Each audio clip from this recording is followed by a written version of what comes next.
Hey you guys እንዴት ናችሁ? ቀለም አካዳሚ ከ9ኛ ክፍል እስከ 12ኛ ክፍል ላሉ ተማሪዎች የተለያዩ ቪዲዮዎችን በተለያዩ ሳብጀክቶች አዘጋጅቶላችኋል።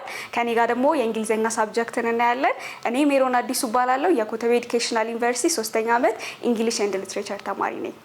ዛሬ የ9ኛ ክፍል ዩኒት 1 ሊቪንግ ኢን አርባን ኤሪያስ በሚል ርዕስ እንጀምራለን ማለት ነው። ሊቪንግ ኢን አርባን ኤሪያስ ምን ሊመስል ይችላል? በእንግሊዘኛ ቋንቋ ደግሞ ምን አይነት ነገሮችን ተጠቅመን መግለጽ እንችላለን? ምን አይነት ዩኒቶች አሉ? ምን አይነት ቶፒኮች አሉ የሚሉትን እናያለን። ከዚህ ዩኒት በኋላ እናንተ ምን ማድረግ ይጠበቅባችኋል ማለት ነው? define and distinguish independent and what dependent clauses በዲፔንደንት እና በኢንዲፔንደንት ክሎዝስ መካከል ያለውን ልዩነታቸውን ማወቅ ምንድናቸው የሚለውን ነገር ለይቶ ማወቅ ከናንተ ይጠበቃል ማለት ነው። ሁለተኛው subordinating conjunction ብለን የምንላቸው እነማን ናቸው አይደንቲፋይ እናደርጋለን። ከዛ ደግሞ ምን አይነት ሮል አላቸው ሚሉትንም እናያለን ማለት ነው። ከዚህ ዩኒት በኋላ እናንተ ይሄን እንድታረጉ ኤክስፔክት ይደረግባችኋል። ሌላኛው ሶስተኛው ነገር ምንድነው? ኮምፕሌክስ ሴንቴንሶችን እንዴት አድርገን ኮንስትራክት ማድረግ እንችላለን።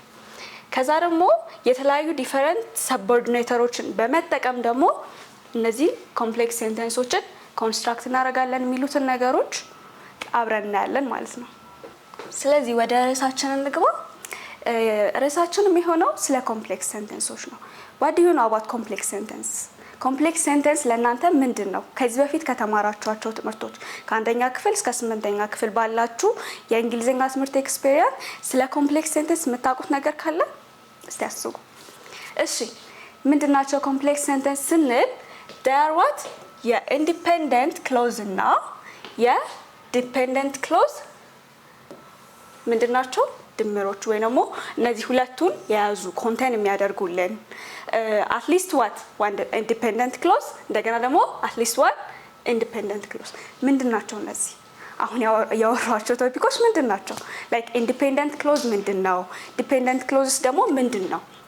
independent clause የምንለው complete idea express የሚያደርግልን clause ነው። what about dependent clause? dependent clause ደግሞ የምንለው ምንድነው? ከዛኛው ለየት በሚል መልኩ ኮምፕሊት የሆነ ሚኒንግ የማይሰጠን ኮምፕሊት ዋት አይዲያ የሌለው ማለት ነው። ግን ደግሞ በሰብኦርዲኔት ኮንጃንክሽን ይጀምራል። ልክ እንደነ because when although since እንደነዚህ አይነት ሌሎች ሰብኦርዲኔት ኮንጃንክሽኖችን ተጠቅሞ ፉል የሆነ ሚኒንግ ሳይሰጠን ከኢንዲፔንደንት ክሎዙ ጋር አንድ ላይ በመሆን ምን ለማድረግ የሚጠቅመን ኮምፕሌክስ ሴንተንስ ለዚህ የሚጠቅመን ነው ማለት ነው። ሶ ኮምፕሌክስ ሴንተንስ የምንለው ምንድነው? ኢንዲፔንደንት ክሎዝን እና ዲፔንደንት ክሎዝን አንድ ላይ አድርጎ የያዘ የሴንተንስ አይነት ነው።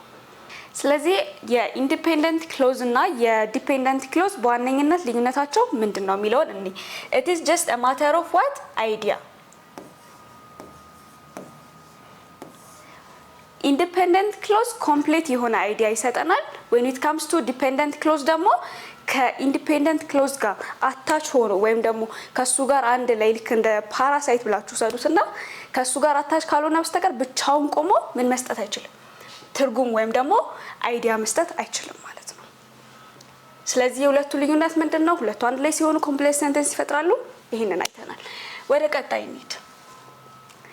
እስቲ ኮምፕሌክስ ሴንተንስ ኤግዛምፕል እኔና can you read this? እሺ እኔ ላንብበው። although the city is crowded it is full of opportunities ይላል። ኮምፕሌት ሚኒንግ ሰጥቶናል። ሙሉ አንድ ላይ ኮምፕሌክስ ሴንተንስ ሆኗል which is this one። እሺ የትኛው ነው ዲፔንደንት ክሎዝ የትኛው ነው ደግሞ ኢንዲፔንደንት ክሎዝ? እዚህ ጋር ተመልከቱ። ዲፔንደንት ክሎዝ የሆነው በምን የሚጀምረው ነው? በሰብኦርዲኔቲንግ ኮንጃንክሽን የሚጀምር ማለት ነው። ከዛ የድረስ ክራውድድ እስከምትላችሁ ብቻውን ቆሞ ትርጉም ይሰጣል እንዴ? although the city is crowded there is no idea or ደግሞ ትርጉም ማለት ነው። ግን ኢንዲፔንደንት ክሎዝ ላይ ያለው ምንድነው? ከዚህች የምትጀምረው ማለት ናት። it is full of opportunities ይላል። full of opportunity ነው የሚል ምን ሰጥቶናል? ትርጉም። ብቻውን ቆሞም ትርጉም ሰጥቶናል። ከዚህ ጋር ደግሞ አንድ ላይ ሲሆን ኮምፕሌክስ ሴንተንስ ሆኗል ማለት ነው። ይሄ ነው ኮምፕሌክስ ሴንተንስ ለምንድነው? ሌላ ኤግዛምፕል እኔ I stayed home because it was raining። አሁን ደግሞ ዲፔንደንት ክሎዙ ቀጥሎ ነው የመጣው ከጀምሮ አያችሁት እዚህ ጋር because it was raining ይላል ማለት ነው። ይሄ ከዚህ ምን መረዳት እንችላለን? ዲፔንደንት ክሎዝ እና ኢንዲፔንደንት ክሎዝ ቦታ ሊለዋወጡ ይችላሉ ማለት ነው። ግን ደግሞ ቦታ ቢለዋወጡም ባይለዋወጡም ዲፔንደንት ክሎዝ ያው ዲፔንደንት ነው፣ ትርጉም አይሰጥም ብቻው። ኢንዲፔንደንት ክሎዝ ግን ስቲል አሁንም ትርጉም ይሰጣል። I stayed home ይላል። I stayed home ሲል እዚህ ጋር ዲፔንደንት ክሎዙ ባይመጣ ራሱ ምን ሰጥቶናል? ትርጉም ሰጥቶናል ማለት ነው። አንድ ላይም ደግሞ ትርጉም ሰጥተውናል። So I stayed home because it was raining. This is our complex sentence. ዲፔንደንት እና ኢንዲፔንደንት ብለን ስንከፍላቸው ደግሞ ዲፔንደንቱ ሞስትሊ በምን ይጀምራል? በሰቦርዲኔቲንግ ኮንጃክሽን ማለት ነው። እዚህ ጋር ሰቦርዲኔቲንግ ኮንጃክሽናችን ማለት ነው because። እሺ እንቀጥል። ሶስተኛ ኤግዛምፕል when it rains ይላል traffic slows.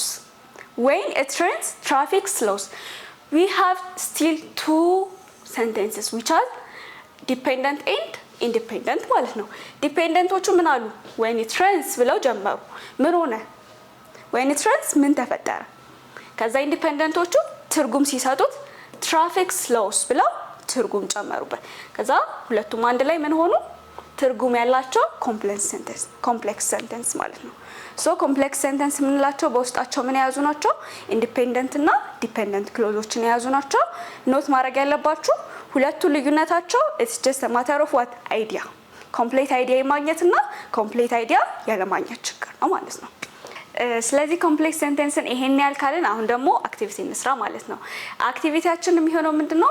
ሶስት ኮምፕሌክስ ሴንተንሶችን ኮሜንት ላይ ታስቀምጡላላችሁ። ኮምፕሌክስ ሴንተንሶቹ ምን መሆን አለባቸው? ኢንዲፔንደንት ክሎዝ እና ዲፔንደንት ክሎዝ ያላቸው ማለት ነው።